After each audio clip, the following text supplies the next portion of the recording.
Sir राज्याच्या अनेक भागामध्ये मुसळधार पाऊस पडतोय, अनेक ठिकाणी काही घटना पाहायला मिळत आहेत. काय आव्हान कराल?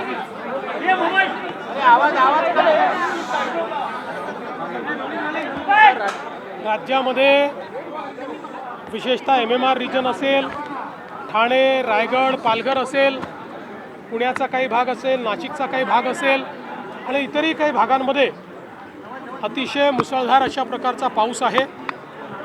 कालपासनं आपण वेगवेगळे अलर्ट दिलेले आहेत. विशेषतः या भागामध्ये 6 तारखेपर्यंत सातत्याने अतिशय मुसळधार पाऊस असेल, वादळं देखील येतील, ॲव्हरेजच्या पेक्षा कितीतरी जास्त पाऊस होईल अशा प्रकारची जी काही अलर्ट्स आहेत ही अलर्ट्स आपण देतो. त्या भागातल्या नागरिकांना देखील आपण सातत्याने दर 3 तासांनी SMS देखील पाठवतो. वेगवेगळ्या प्रकारचे अलर्ट्स देखील आपण देतो आहोत.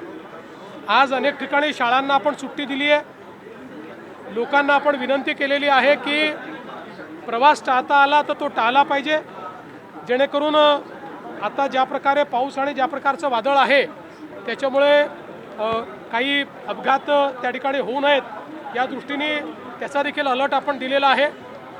NDRF, SDRF आणि आपत्ती व्यवस्थापन कक्ष प्रत्येक गोष्टीवर नजर ठेवून आहे. ज्या ज्या ठिकाणी अडचणी तयार होत आहेत त्या ठिकाणी अडचणी दूर करण्याचा प्रयत्न चाललेला आहे. फक्त माझी विनंती आहे, यावेळी आपण नीट अलर्ट सगळ्यांना देतो, लोकांनी ते अलर्ट्स फॉलो करावीत आणि शक्यतोवर त्या अलर्ट्सप्रमाणेच आपण त्या ठिकाणी बाहेर पडावं अशा प्रकारची माझी विनंती आहे. कनेक्टिंग लिंक इथे खड्डे मोठ्या प्रमाणात पडले आणि त्यावरून आता खूप सोशल मीडियावर जोरदार ट्रेंड सुरू आहे. असं आहे, कनेक्टिंग लिंकवर जिथे कनेक्टर आहे तिथे 2 त्या ठिकाणी खड्डे आहेत, पण पूर्ण कनेक्टिंग लिंकवर खड्डे पडले आहेत वगैरे हे योग्य नाही आहे. मुळामध्ये काही लोकांना याच्यातच आनंद आहे की कुठल्याही गोष्टीला खूप ॲम्प्लिफाय करायचं. आपल्याला कल्पना आहे कुठलंही काम झाल्यानंतर पहिला पाऊस जो असतो या पावसानंतर त्याच्यावर दुसरी लेअर येते, कारण त्या पावसामध्ये आपण त्याची ड्युरेबिलिटी टेस्ट करत असतो. त्या पावसामध्ये त्या ठिकाणी काय अडचणी येतील ते आपण टेस्ट करत असतो. पण हरकत नाही, निंदकाचे घर असावे शेजारी, त्यामुळे निश्चितपणे त्या संदर्भात योग्य काळजी MSRDC घेईल. आणि पुन्हा एकदा सांगतो, दरवेळेस तेच त्या गोष्टी सांगाव्या लागतात.